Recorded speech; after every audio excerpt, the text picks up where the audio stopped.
नमस्कार दोस्तों, स्वागत है आपका हमारे चैनल पब्लिक क्राइम पर। तो दोस्तों, आज की कहानी बहुत ही प्रेरणादायक है। सुबह के 11 बजे थे। शहर के सबसे बड़े बैंक में एक साधारण से कपड़े पहने हुए बुजुर्ग व्यक्ति, जिनके हाथ में एक पुराना सा लिफाफा था, अंदर दाखिल होते हैं। जैसे ही वह बैंक में प्रवेश करते हैं, अंदर मौजूद सभी ग्राहक और बैंक कर्मचारी उन्हें अजीब नजरों से देखने लगते हैं। इस बुजुर्ग व्यक्ति का नाम था चरणदास। चरणदास जी के एक हाथ में छड़ी थी और दूसरे में वही पुराना लिफाफा। वह धीरे धीरे ग्राहकों के लिए बने काउंटर की तरफ बढ़ते हैं। इस काउंटर पर एक महिला कर्मचारी बैठी थी, जिसका नाम था सीमा।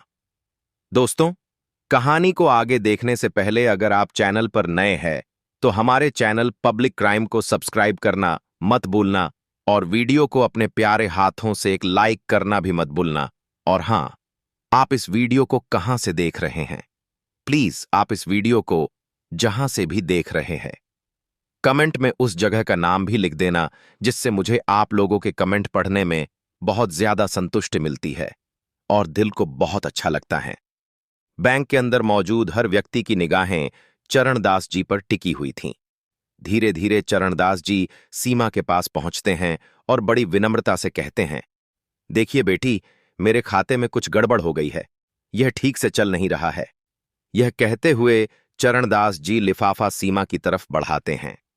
लेकिन सीमा चरणदास जी के कपड़ों को देखकर उन्हें परखती है और कहती है, बाबा, कहीं आप गलत बैंक में तो नहीं आ गए? मुझे नहीं लगता कि आपका खाता इस बैंक में होगा। तभी चरणदास जी सहजता से कहते हैं, बेटी, एक बार तुम देख तो लो, शायद मेरा खाता इसी बैंक में हो। सीमा लिफाफा रखते हुए उनसे कहती है, बाबा, इसमें थोड़ा समय लगेगा और आपको थोड़ी देर इंतजार करना होगा। इतना कहकर सीमा और बैंक में मौजूद अन्य लोगों का काम करने लगती है। चरणदास जी वहीं खड़े होकर इंतजार करने लगते हैं।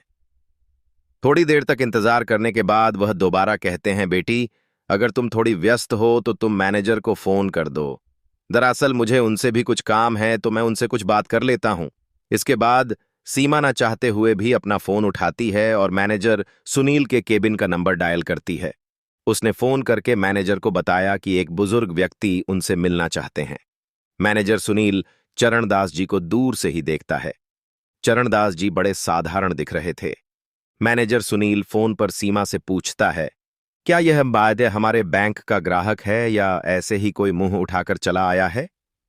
सीमा कहती है, सर, यह बात तो मुझे नहीं पता, लेकिन यह आपसे मिलने की बात कर रहे हैं। तब मैनेजर सुनील कहता है, ऐसे लोगों के लिए मेरे पास समय नहीं है। तुम ऐसा करो, इन्हें बिठा दो, थोड़ी देर बैठकर यहां से चले जाएंगे। मैनेजर सुनील के आदेश अनुसार सीमा चरणदास जी को वेटिंग एरिया में बैठा देती है। वह कहती है, बाबा, आप वहां बैठ जाओ, थोड़ी देर में मैनेजर साहब फ्री हो जाएंगे और उसके बाद आपसे मिल लेंगे। चरणदास जी वहां से टहलते हुए वेटिंग एरिया की तरफ चले जाते हैं और कोने में रखी एक कुर्सी पर जाकर बैठ जाते हैं। सभी लोग अभी भी चरणदास जी की तरफ देख रहे थे, क्योंकि वहां जितने भी ग्राहक आते थे वे सूट बूट में होते थे, जबकि चरणदास जी ने साधारण कपड़े पहन रखे थे। देखने से भी नहीं लग रहा था कि उनका खाता इस बैंक में होगा, क्योंकि इस बैंक में अमीर लोगों के खाते होते थे। इसी वजह से चरणदास जी आकर्षण का केंद्र बन गए थे और सभी लोग उन्हें घूर घूर कर देख रहे थे और उनके बारे में तरह तरह की बातें बना रहे थे। यह बातें चरणदास जी को भी सुनाई देती हैं, लेकिन वह इन सभी चीजों को अनदेखा करते हैं और अपना नंबर आने का इंतजार करते रहते हैं। वह सोचते हैं कि थोड़ी देर में मैनेजर आएगा और मैं उससे बात कर लूंगा। बैंक के अंदर एक और व्यक्ति छोटी पोस्ट पर काम करता था, जिसका नाम था अमित। अमित अभी बाहर गया हुआ था और जैसे ही वह बैंक के अंदर आता है तो वह देखता है कि एक बुजुर्ग व्यक्ति वेटिंग एरिया में बैठा हुआ है, जिसकी तरफ सभी लोग देख रहे हैं और उसके बारे में तरह तरह की बातें कर रहे हैं। कोई उसे भिखारी कह रहा है तो कोई कह रहा है कि इस बैंक में तो इसका खाता हो ही नहीं सकता और यह यहां कैसे आ गया?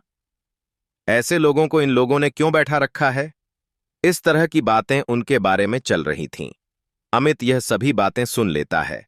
इसके बाद अमित सीधा चरणदास जी के पास जाता है और बड़े आदर भाव से उनसे पूछने लगता है, बाबा, आप यहां क्यों आए हो और क्या काम है आपको? अमित को यह सब कुछ बहुत बुरा लगता है। वह बुजुर्ग व्यक्ति की हालत देखकर थोड़ा परेशान हो जाता है और इसी वजह से उनसे पूछने गया था। चरणदास जी अमित को बताते हैं, मुझे मैनेजर से मिलना है और उससे मुझे कुछ काम है। यह बात सुनकर अमित उनसे कहता है, ठीक है बाबा, आप थोड़ी देर यहां इंतजार करो, मैं अभी मैनेजर से बात करके आता हूं। इसके बाद अमित मैनेजर सुनील के केबिन में जाता है और उन्हें उस बुजुर्ग व्यक्ति के बारे में बताता है। लेकिन मैनेजर सुनील पहले से ही उस बुजुर्ग व्यक्ति के बारे में जानता था और कहने लगता है, मुझे पता है, मैंने ही उसे वहां बिठा रखा है। थोड़ी देर वहां बैठेगा और बैठने के बाद वहां से चला जाएगा। इसके बाद मैनेजर सुनील अमित को कोई और काम बता देता है और कहता है, तुम अपना काम कर लो और तुम्हें इस चीज से कोई मतलब नहीं है। अब अमित दूसरे काम में लग जाता है और धीरे धीरे उस बुजुर्ग व्यक्ति को वहां बैठे हुए लगभग 1 घंटा हो गया था। 1 घंटे तक बुजुर्ग व्यक्ति अपना धैर्य रखते हैं, लेकिन उसके बाद उन्हें यह बात सहन नहीं होती। वह खड़े होते हैं और मैनेजर सुनील के केबिन की तरफ बढ़ने लगते हैं। जैसे ही वह मैनेजर सुनील के केबिन की तरफ बढ़ते हैं, मैनेजर देखता है कि वह बुजुर्ग व्यक्ति उसके पास ही आ रहा है, तो वह फौरन अपने केबिन से बाहर निकलता है और उस बुजुर्ग व्यक्ति के सामने खड़ा हो जाता है और अकड़ते हुए पूछने लगता है, हाँ बाबा बताइए, आपको क्या काम है? चरणदास जी अपना लिफाफा आगे बढ़ाते हुए कहने लगते हैं, बेटा यह देखो, मेरे बैंक अकाउंट की डिटेल इसके अंदर है और मेरे बैंक अकाउंट से कोई भी लेन देन नहीं हो पा रही है। आप देखकर यह बताइए कि इसमें क्या दिक्कत है। अब इस बात को सुनकर मैनेजर सुनील थोड़ी देर तक सोच विचार करता है और कहता है, बाबा, जब किसी बैंक अकाउंट में पैसे नहीं रहते तो ऐसा ही हो जाता है। मेरे ख्याल से आपने भी अपने अकाउंट में पैसे जमा नहीं करवाए होंगे और इसी वजह से आपके अकाउंट की लेन देन रोक दी गई है। इसके बाद बुजुर्ग व्यक्ति बड़े ही विनम्र भाव से कहने लगते हैं, बेटा पहले तुम एक बार अकाउंट को चेक तो कर लो, उसके बाद ही कुछ मुझे बताओ तो ही अच्छा रहेगा। इस तरह से तुम कैसे बता सकते हो? तो मैनेजर सुनील हंसने लगता है और हंसते हुए कहता है, बाबा यह सालों का अनुभव है और सालों से मैंने यही काम किया है। आप जैसे लोगों की शक्ल को देखकर मैं बता देता हूं कि कौन व्यक्ति किस तरह का है, किसने अपने अकाउंट में कितना पैसा जमा किया होगा। तो आपके अकाउंट में तो मुझे कुछ भी दिखाई नहीं दे रहा और मैं चाहता हूं कि अब आप यहां से चले जाओ। सभी ग्राहक आपकी तरफ देख रहे हैं और बैंक के अंदर एक अलग तरह का माहौल बन रहा है। इसके बाद चरणदास जी उस लिफाफे को उसकी टेबल पर रखते हैं और कहते हैं, ठीक है बेटा, मैं तो चला जाऊंगा, लेकिन तुम इस लिफाफे में जो भी डिटेल लिखी हुई है उनको एक बार जरूर देख लेना। ऐसा कहकर चरणदास जी वहां से जाने लगते हैं और जाते जाते जैसे ही वह गेट पर पहुंचते हैं तो फौरन मुड़कर कहते हैं, बेटा तुम्हें यह सब कुछ करने का बहुत बुरा नतीजा भुगतना पड़ेगा। ऐसा कहकर चरणदास जी बैंक के मुख्य द्वार से बाहर निकल गए और टहलते टहलते वहां से चले जाते हैं।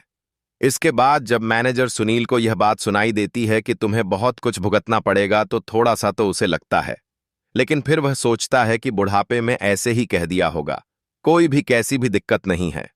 मैनेजर सुनील अपने काम पर चला जाता है। इधर टेबल पर वह लिफाफा पड़ा हुआ था, जिस लिफाफे के अंदर बुजुर्ग व्यक्ति के बैंक अकाउंट की डिटेल थी। इसके बाद जो अमित होता है वहां से उस लिफाफे को उठा लेता है और अपने कंप्यूटर के सर्वर में लॉग इन करके उस लिफाफे के अंदर दी गई जानकारी के हिसाब से ढूंढने लगता है।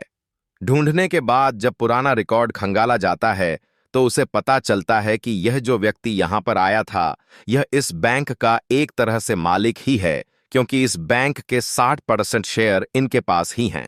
अब इस बात को सुनकर वह बड़ा ही हैरान होता है और भी अच्छी तरह से उस डिटेल को पढ़ने लगता है। तो डिटेल को पढ़ने के बाद वह पूरी तरह से कंफर्म हो जाता है कि यह इस बैंक के मालिक ही हैं। इसके बाद अमित उस रिपोर्ट की कॉपी निकालता है और कॉपी निकालकर बैंक मैनेजर सुनील के पास जाने लगता है। बैंक मैनेजर सुनील अपने केबिन में किसी अमीर ग्राहक से बात कर रहे थे और उन्हें तरह तरह की स्कीमें बता रहे थे। इसके बाद अमित में आई कम इन करके केबिन के अंदर आने लगता है। बैंक मैनेजर सुनील उसे इशारा करता है और इशारे से पूछने लगता है कि किस लिए तुम यहां पर आए हो। उसके बाद जो अमित होता है वह इशारों से ही बता देता है कि यह एक रिपोर्ट है जो उस व्यक्ति की है जो वहां पर आया था और आपने उसे ऐसे ही यहां से भेज दिया। आप एक बार इस पर नजर डाल लेंगे तो अच्छा रहेगा। ऐसा कहकर अमित ने वह रिपोर्ट मैनेजर साहब की टेबल पर रख दी थी। लेकिन तभी जो मैनेजर साहब होते हैं अपने उस ग्राहक से थोड़ी देर के लिए एक्सक्यूज लेते हैं और कहते हैं, देखो भाई अमित, हमारे पास ऐसे वैसे लोगों के लिए समय नहीं है। इसके बाद अमित बड़े आदर भाव से मैनेजर साहब से कहने लगता है, अगर आप इसको एक बार देख लें तो बड़ा ही अच्छा रहेगा। लेकिन जो मैनेजर सुनील है वह उस रिपोर्ट को आगे की तरफ सरकाते हुए कहता है, मुझे इसको नहीं देखना और मुझे ऐसे ग्राहकों में कोई भी दिलचस्पी नहीं है। ऐसा कहकर उसने रिपोर्ट को अमित की तरफ बढ़ा दिया था और अमित उस रिपोर्ट को वहां से लेकर अपने काम में लग जाता है। बैंक के अंदर का माहौल अब शांत हो गया था। सभी लोग अपने काम में लग गए थे और धीरे धीरे शाम हो जाती है। चरणदास जी की वापसी दूसरे दिन उसी समय पर, जिस समय पर चरणदास जी आए थे उसी समय पर फिर से आते हैं। लेकिन आज उनके साथ एक सूट बूट वाला व्यक्ति था जिसके हाथ में एक ब्रीफ केस भी था। अंदर आने के बाद वहां पर सभी लोगों का ध्यान अपनी तरफ खींचते हैं। इसके बाद वह मैनेजर सुनील को अपनी तरफ आने का इशारा करते हैं। तो मैनेजर भी डरते हुए अपने केबिन से निकलकर चरणदास जी के सामने आकर खड़ा हो जाता है। तभी चरणदास जी मैनेजर सुनील से कहते हैं, मैनेजर साहब, मैंने आपसे कहा था ना कि यह बात आपको बहुत भारी पड़ेगी। आपने जो कुछ भी कल मेरे साथ किया था वह बिल्कुल भी बर्दाश्त के लायक नहीं है। तो अब आप अपनी सजा भुगतने के लिए तैयार हो जाइए।